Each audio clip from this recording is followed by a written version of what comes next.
Hi everyone, Eileen here, and today I'm going to talk about something that I like to do. I'm an abstract painter often, and so I'm going to introduce you to an artist named Kandinsky.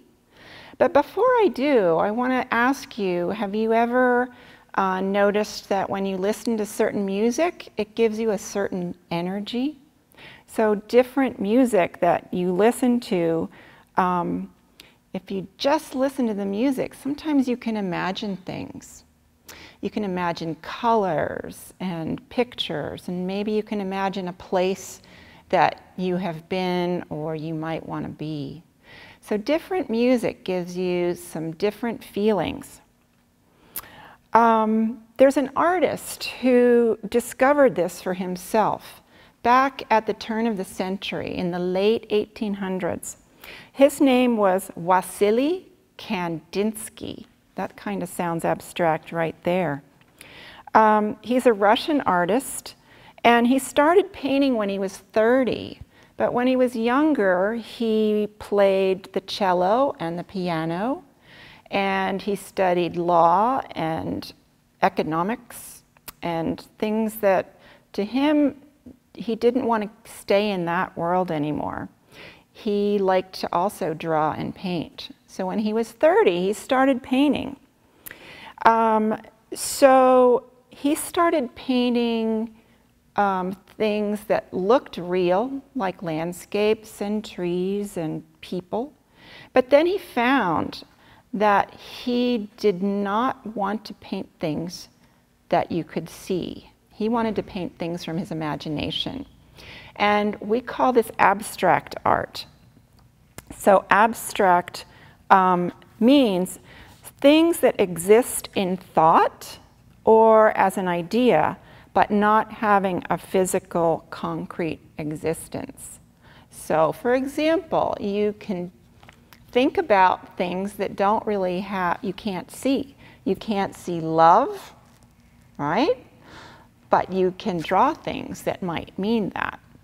So anyway, he believed that pictures that he painted used colors as their vocabulary, and he believed that music had its own colors.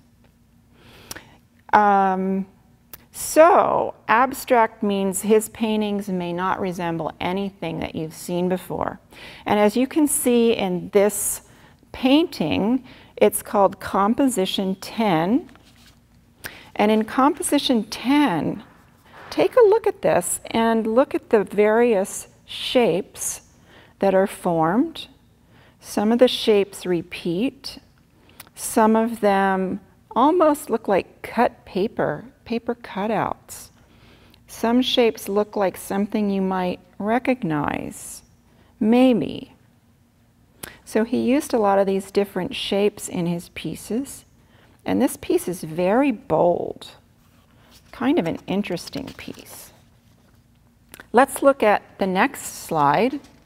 So this is Composition 4, and Composition 4 is very different from the last one. Can you see things that he uses in this one that are familiar to you?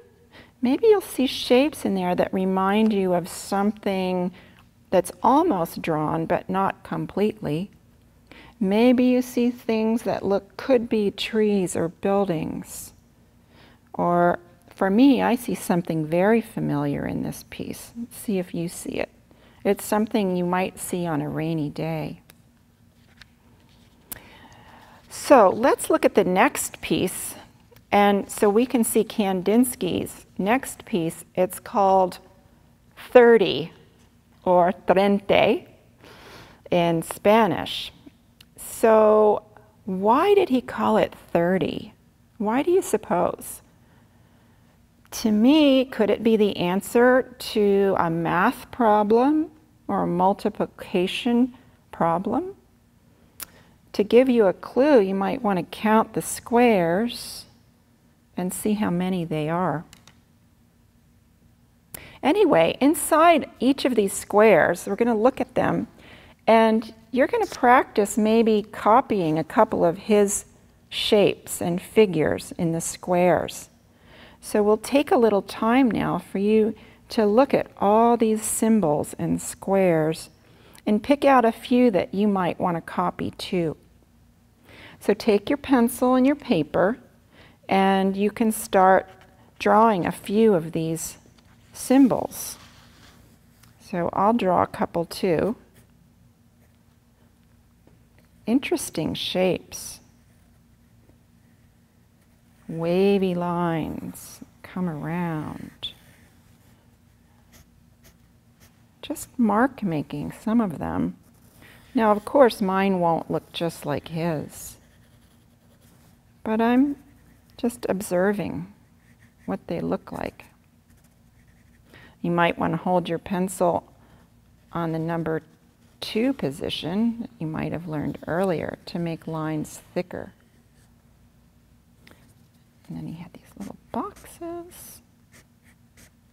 Maybe you can see which one I'm trying to draw, but I can't copy it exactly. So go ahead, pick out some others that you would like to draw, and then we'll come back together and we will do some abstract drawing.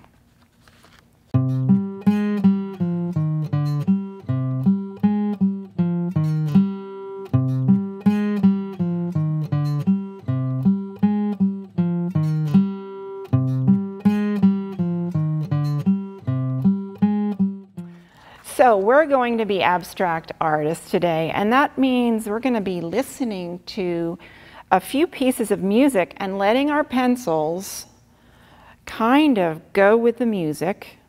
And you can use colored pencils, you can use crayons, whatever you have. Even if you have markers, they would be fun to use too. So we're going to let our tools move with the music. We'll listen to the music, and as we listen, we'll draw what we feel. I'll get you started for this one, and you can just watch me as this next piece of music starts.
Okay, so now you get a little bit of an idea.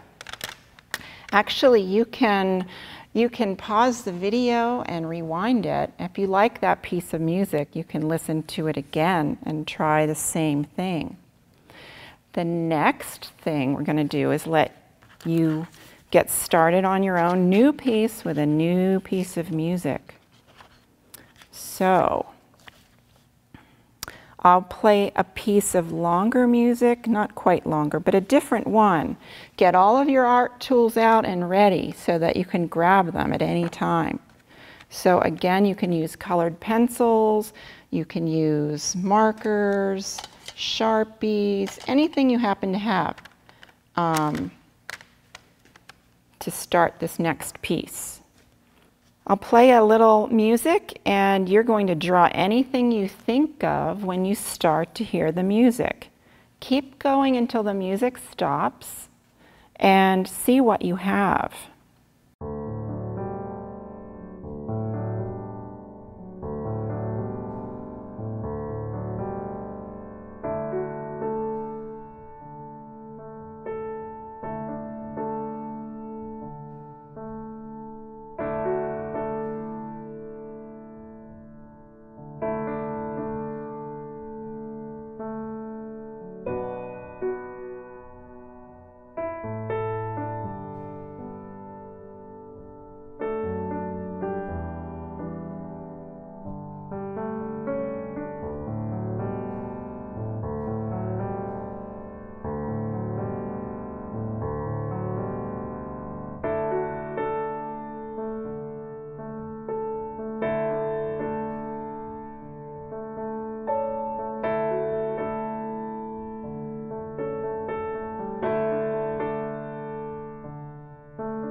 How did that feel to just let the music move over your paper in the way of lines and curves and pencils and crayons? Did the music make you think of a color in particular? What shapes can you find in your drawing? Are there curvy lines? Are they heavy or straight? Is there anything you recognize in your drawing? Perhaps a person or an animal or something else. What did the music make you feel? We're going to let you try it one more time with another piece of music. This is called Unexplored. This is going to be a little more high energy and a little bit mysterious. So grab your pencils and your crayons and your watercolor markers or anything you have and get ready for the next piece of music. Get ready for Unexplored.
So welcome back. So was this drawing different than the piece you did before? How was it different? What kind of energy did you have? How did the music make you feel? Well, this is what Kandinsky was doing when he was painting his pieces. And you know that art that you make is uniquely yours. You make it for yourself. You can share it with others, but you don't have to. It's yours. It can be shapes and colors and lines that pop right out of your heart and onto the paper. It's your expression, and you can keep it for yourself or others. That's your choice. So what we did today in class is something you can practice anytime at home. You don't need me to get you started. You go look for a piece of music and get your sketchbook out and let your imagination go its own way and keep creating. Okay? See you next time.